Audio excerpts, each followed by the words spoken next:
Imagine a man so stupid that his own neighbors turned his life into a game. The game was simple. Think of the single dumbest business idea you possibly can. Something guaranteed to lose money, so idiotic no person alive could profit from it. Then walk over to this man, keep a straight face, and tell him it's a brilliant investment. They played this game for years, the richest men in town taking turns, waiting for the day it finally bankrupted him and ran him out of town for good. Here's the part they couldn't explain. It kept making him richer. Not once. Not by luck. Again and again, every single time, the most idiotic idea they could invent turned to gold in this man's hands, until the people trying to destroy him started to wonder if they were the stupid ones, and by the end of this, you'll have to decide something people still can't agree on. Whether you just watch the luckiest fool who ever lived, or the most brilliant con man in American history, hiding in plain sight. His name was Timothy Dexter, and to understand why everyone was so sure he was an idiot, you have to start with where he came from. He was born in 1747, dirt poor, on a farm in Massachusetts. He got maybe a few months of schooling in his whole life. He could barely read, and he could barely write. At 8, he was working as a farmhand. At 16, he was apprenticed to a man who made leather goods, and that was his whole education. Dirt and leather. By every measure the world uses to size a person up, Timothy Dexter was nothing and was going to stay nothing. Except for one move, the first clue that maybe something else was going on. At 22, this penniless, barely literate leather worker somehow convinced a wealthy widow to marry him. She had money, she had a house, and just like that, Dexter had the one thing he'd never had, a stake. Now hold on, because here's where he made the bet everyone thought would ruin him. It's the American Revolution. The colonies are printing their own money, continental currency, and as the war drags on, it becomes a joke, worth pennies on the dollar. Everyone with any sense is dumping it as fast as they can. Timothy Dexter did the opposite. He took his money and his wife's money and bought up piles of the worthless stuff nobody wanted. The whole town watched the fool pour his fortune into paper that would never be worth anything, and they laughed. And then the war ended, a new country formed, and the new government's financial system gave holders of that discarded currency a path to trade it in and recover its value. Overnight, the worthless paper Dexter had been hoarding became a fortune. He was suddenly, genuinely rich. And this is where the story gets uncomfortable, because a lucky idiot can win once. But Dexter was about to make a habit of it, and the more it happened, the harder it became to call it luck at all. Because now he had money, and wanted the one thing it couldn't buy: respect. He wanted in with the town's elite, and they wanted nothing to do with him. To them, he was a crude, uneducated embarrassment who'd stumbled into wealth he didn't deserve. So they came up with a plan. Dexter had started buying ships to become a proper merchant, and the merchants of Newburyport saw their opening. They'd feed him terrible advice, dressed up as insider tips, the most ruinous trades they could invent. He'd sink his fortune, lose everything, and finally be gone. Here was the first one. One of them suggested, straight-faced, that Dexter ship bed-warming pans to the West Indies. Think about how cruel that is.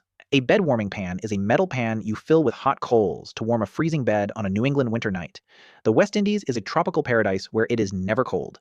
It's like shipping snow shovels to the desert, a guaranteed total loss. Dexter loved the idea. He bought thousands of the pans, some accounts say over 40,000, and shipped them south. The merchants could hardly contain themselves. Finally. And then the ships came back, with a profit. Because Dexter's man on the ground took one look at these long-handled metal scoops with lids and realized they told him to ship wool mittens to the same tropical islands. Idiotic. But his mittens sat in port exactly when a fleet of Asian merchant ships came through.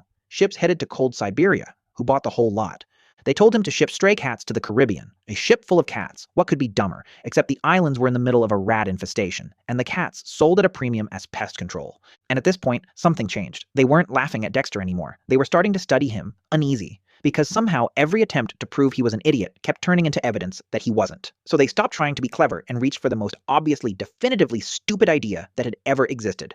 They told him to ship coal, of all things, to Newcastle, and you have to understand what a savage insult that was. Newcastle was the coal capital of the world, so overflowing with it that carrying coal to Newcastle was already a phrase meaning to do something completely pointless. It was the townsfolk's masterpiece, the single most obviously doomed trade imaginable. Dexter shipped the coal, and his ships arrived in the middle of a miners' strike. The mines had stopped. The coal capital of the world had, for the first time in memory, run out of coal. And here came Dexter's ships, loaded with the one thing a desperate city needed and could not get. As the story goes, he sold it all at a massive premium, and sailed home with a barrel and a half of silver. He had turned the very definition of a pointless act into one of the most profitable trades of his life. Sit with the full weight of that pattern for a second.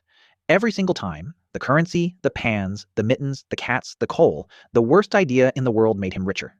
The men who set out to ruin him had spent years handing him one fortune after another. One was heard to say the man could fall into a pit of manure and come up smelling of roses. So now we arrive at the question this whole video has been building to, the one people have never really been able to settle. Was Timothy Dexter a fool? The case that he was is strong, and it's not just the trades. Once he was rich, Dexter behaved like a man with no sense at all. He declared himself a lord in a country that had just fought a war to abolish nobility. He filled his mansion grounds with 40 enormous wooden statues of the great men of history, and standing right among them, a giant statue of himself inscribed, "I am the first in the East, the first in the West, and the greatest philosopher in the Western world." He hired a personal poet whose only job was to follow him around and praise him. He wrote a book, 8,000 words of misspelled gibberish with not a single punctuation mark in it.